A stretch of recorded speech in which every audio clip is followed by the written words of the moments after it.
In the year 2147, Earth was a world of towering cities, endless technology, and strict control.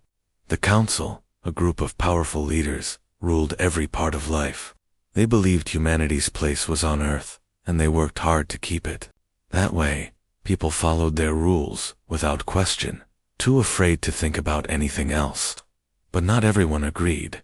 Daniel Carter was a scientist who spent most of his days in a quiet lab, studying space and dreaming of the stars.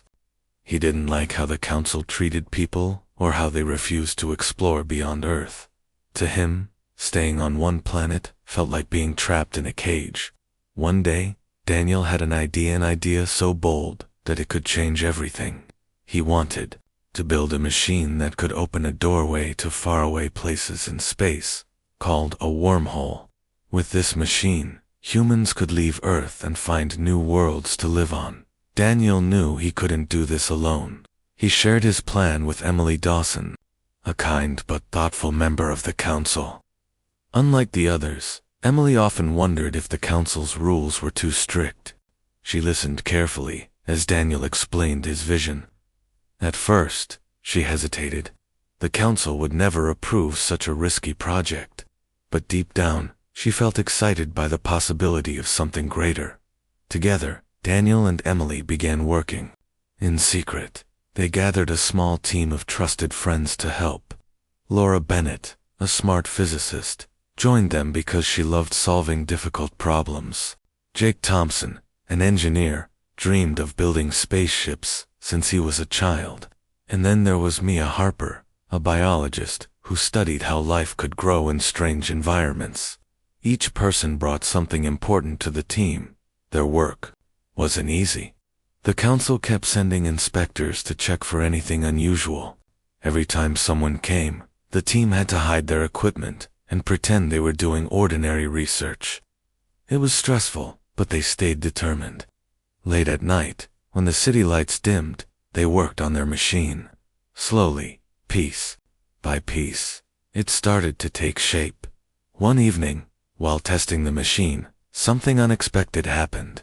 A faint signal came through the wormhole, a message from somewhere far away. None of them could understand it, but it made their hearts race. Was it another form of life?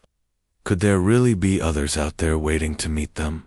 The discovery gave them hope, but it also scared them.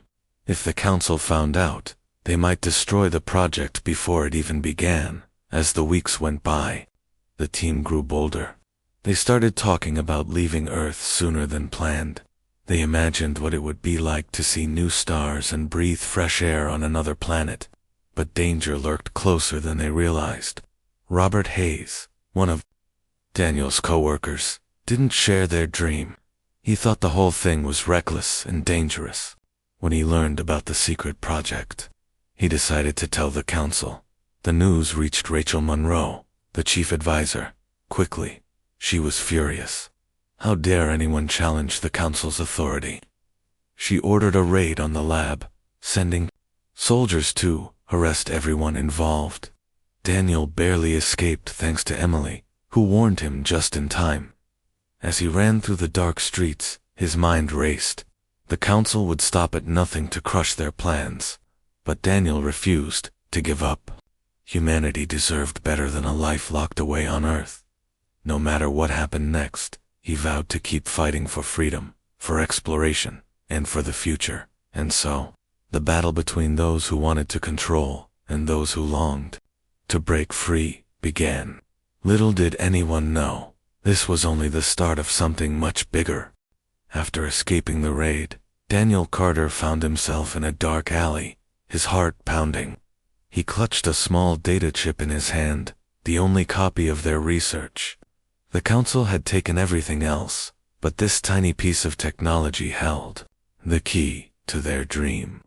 Breathing deeply, he reminded himself that giving up wasn't an option. He reached out to Laura Bennett and Jake Thompson, two of his closest teammates, using a secure line they'd set up long ago. Within hours, they regrouped at a hidden safe house outside the city. The safe house was a modest place on old farmhouse, surrounded by dense woods, but it would have to do. Inside, Mia Harper waited anxiously, pacing back and forth. When Daniel arrived, she rushed to him, her face pale with worry. "Are we done for?" she asked, her voice trembling. Daniel shook his head firmly. "Not yet," he replied. "We still have this." He held up the data chip, and a flicker of hope returned to her eyes. Over the next few days, the team worked tirelessly to rebuild what they could. They salvaged parts from old machines and scavenged supplies from nearby towns. Laura spent hours recalibrating equations on a battered laptop, while Jake pieced together components for a new prototype. Mia focused on designing life support systems, knowing survival in space would depend on them. Despite the chaos, their determination never wavered. Every setback only made them push harder. Meanwhile, Emily Dawson faced her own challenges. As a member of the council, she walked a dangerous line. She attended meetings where Rachel Monroe raged about the betrayal and vowed to hunt down the rebels. Emily nodded along, pretending to agree, but inside, she felt torn. She believed in the team's mission, but staying close to the council was the only way she could help.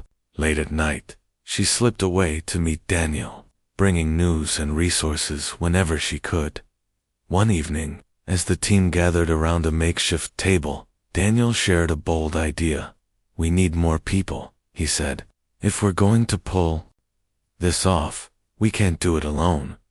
Laura frowned. "But how?" "The council will be watching everyone now." Daniel leaned forward, his eyes bright with resolve. "We spread the word carefully. There are others like us people who want to break free. We just have to find them." Emily took charge of this part of the plan. Using her position, she quietly reached out to trusted friends and colleagues. She told them about the wormhole project and the chance to leave Earth behind. To her surprise, many were eager to join. Some saw it as an escape from the council's control, while others simply yearned for adventure. Slowly, a network of supporters began to form. Back at the safe house, the team tested their new prototype. It wasn't perfect, but it worked well, enough to create a small rift, a glimpse into the vast unknown. Through the shimmering portal, they saw flashes of distant stars and swirling colors.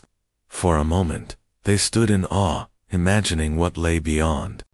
Then the rift collapsed, leaving silence in its wake. "That's it," Jake said, breaking the quiet. "We can do this. We just need more power." His words sparked a renewed sense of purpose. They knew building a stable wormhole would take time, but they also knew they couldn't wait too long. The council was closing in, and every second counted. As the days turned into weeks, the team grew stronger. They learned to trust each other completely, knowing their lives depended on it. They shared stories late at night, talking about the worlds they hoped to find and the freedoms they dreamed of. For the first time in years, they felt alive, not just surviving, but truly living. Unbeknownst to them, the council had already begun tracking their movements. Rachel Monroe wasn't about to let them succeed. She deployed drones and agents to search every corner of the planet. But even as danger loomed, the team pressed on. They had come too far to turn back now. Whatever happened next, they were ready to face it together. The days grew shorter, and the pressure mounted. Daniel Carter and his team worked around the clock at the safe house, knowing the council could strike at any moment. Supplies were running low, and exhaustion weighed heavily on everyone. But despite the strain, they refused to give up. Each of them had sacrificed too much to turn back now. One evening, as the sun dipped below the horizon, Emily Dawson arrived with troubling news. Her face was pale, and her hands trembled as she handed Daniel a folded piece of paper. "There. On to us," she whispered. "Rachel Monroe has doubled the search efforts. They've found some of our supporters." Daniel's stomach sank. He unfolded the note and scanned the names written on it, people who had believed in their cause, people who had trusted them. Now those same people were in danger. Laura Bennett clenched her fists, anger flashing in her eyes. "We can't let them scare us into stopping," she said firmly. Jake Thompson nodded in agreement. She's right. If we quit now, everything they've done will be for nothing. Mia Harper stayed quiet, her gaze fixed on the floor. She had always been the most cautious of the group, but even she knew there was no turning back. Daniel took a deep breath, trying to steady his racing thoughts. We need to move faster, he said finally. If the council is closing in, we don't have time to waste. We'll finish the prototype here and launch from somewhere remote, a place they won't expect. The others exchanged worried glances, but didn't argue.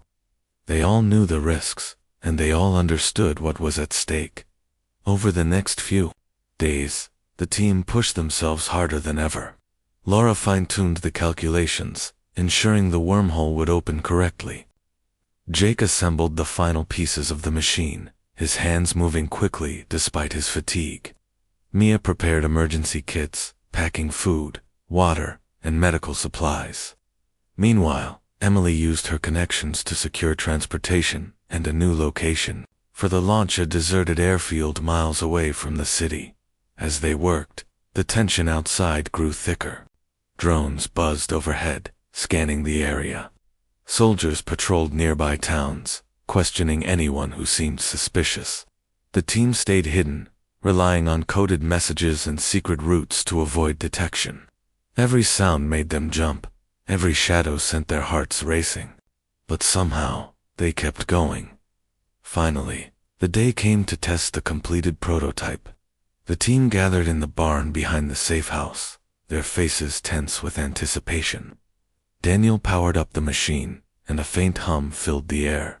Slowly, a shimmering rift began to form, glowing brighter with each passing second. Through the portal, they caught glimpses of swirling galaxies and distant stars. It was breathtaking and terrifying. We did it, Laura breathed, her voice barely audible. But before anyone could celebrate, the lights flickered, and the machine sputtered. The rift collapsed, plunging the room into darkness. For a moment, no one spoke. Then Jake swore under his breath. "It's not stable enough yet," he muttered. "We need more energy." Mia stepped forward, her expression resolute. "Then, we'll find a way to get it. We've come this far. We're not giving up now." Her words seemed to ignite something in the others. They nodded, determination replacing doubt. They would make it work, no matter what.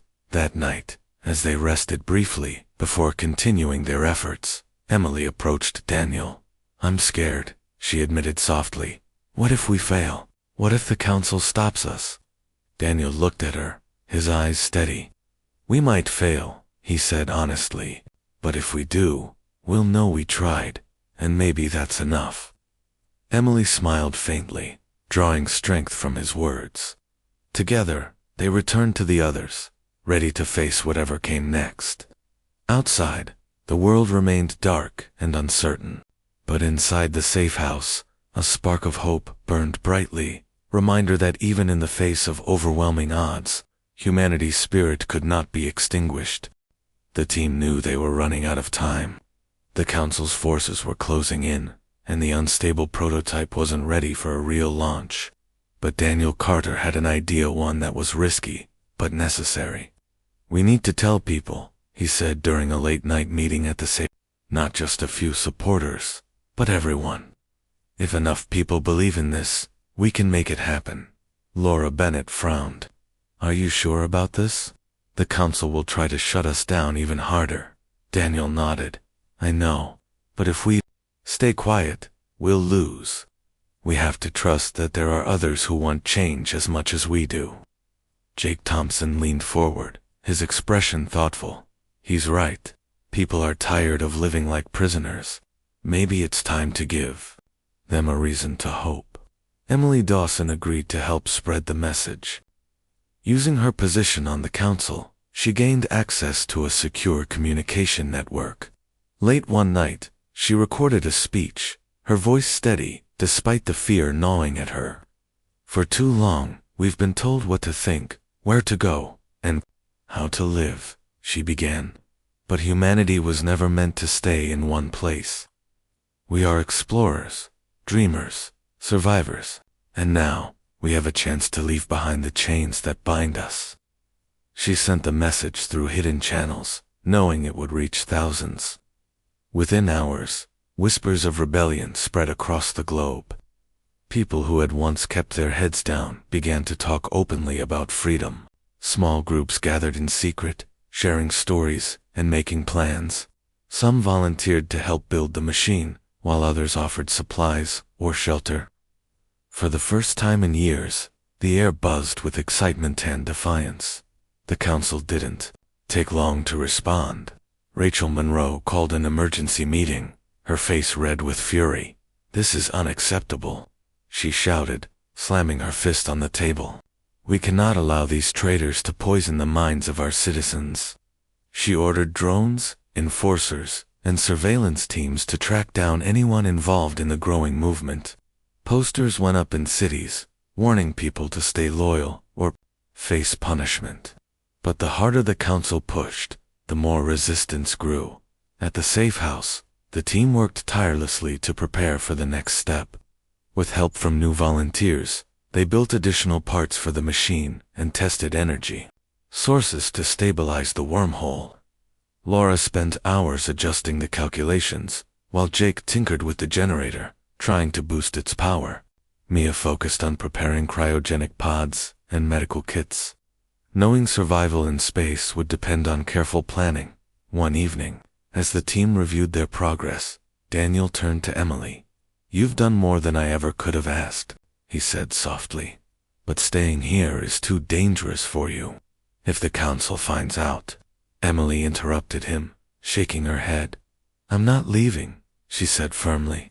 "This isn't just your fight, it's ours. All of ours." As the days passed, the council's crackdown intensified. Soldiers raided homes, arrested suspected rebels, and destroyed anything linked to the project. Despite the danger, the spirit of rebellion only grew stronger. In every corner of the world, people found ways to resist. Some painted symbols of hope on walls. Others organized protests under the cover of darkness. Even those who couldn't join the mission directly stood by the cause, refusing to bow to the council's demands.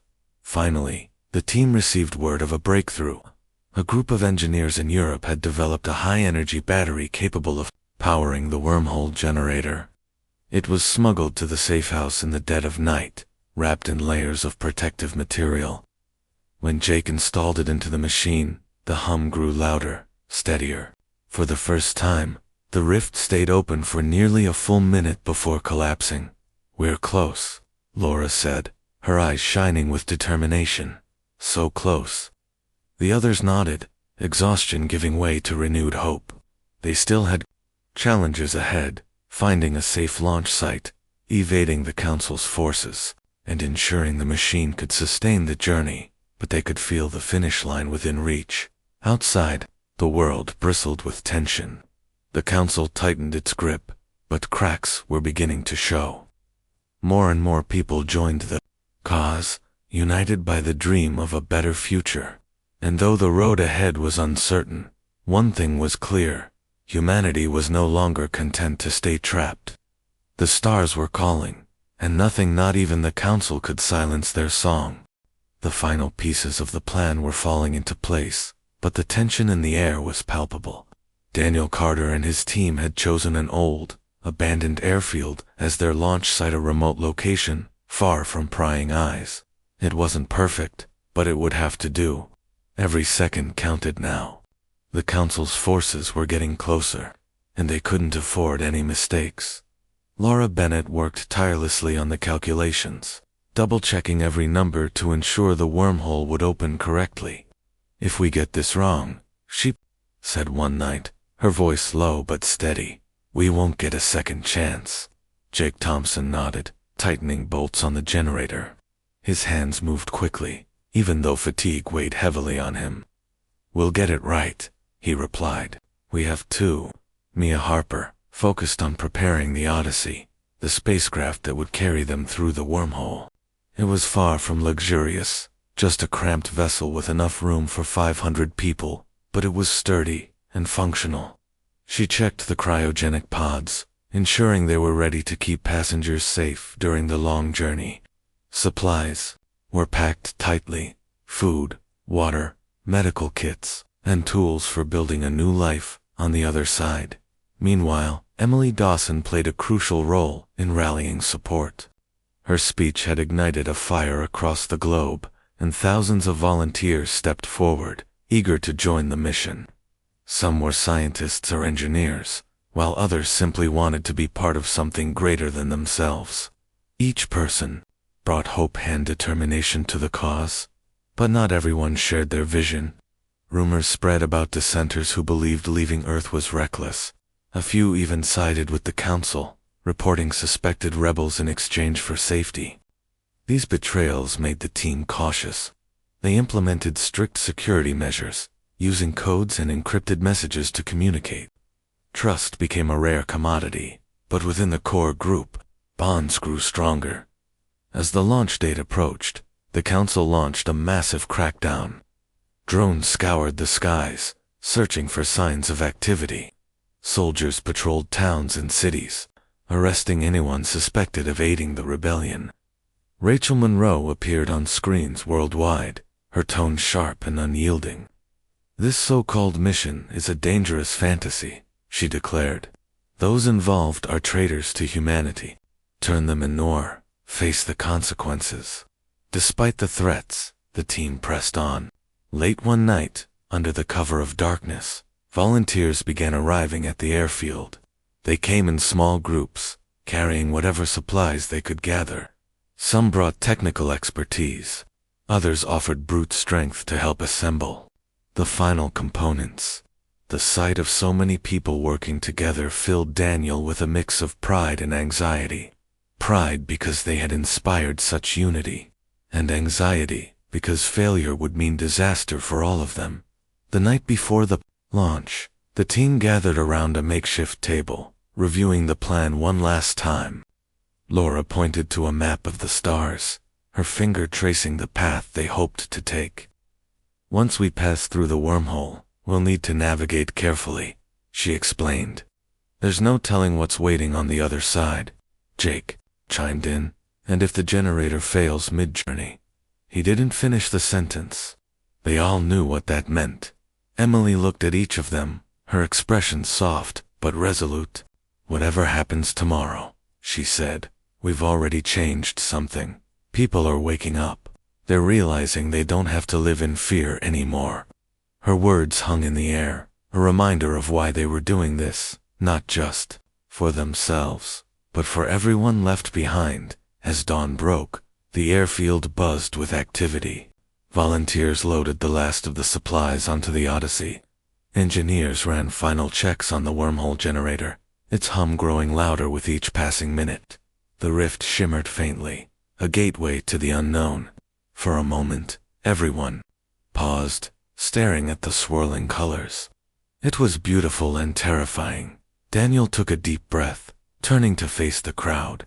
"This is it," he said, his voice clear and strong.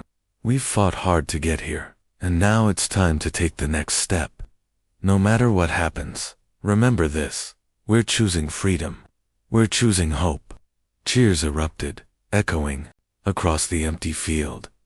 Outside, the Council's forces closed in, unaware of the storm they were about to face. Inside, hearts raced with anticipation. The journey ahead was uncertain, but one thing was clear: humanity was ready to leave Earth behind, and nothing could stop them now.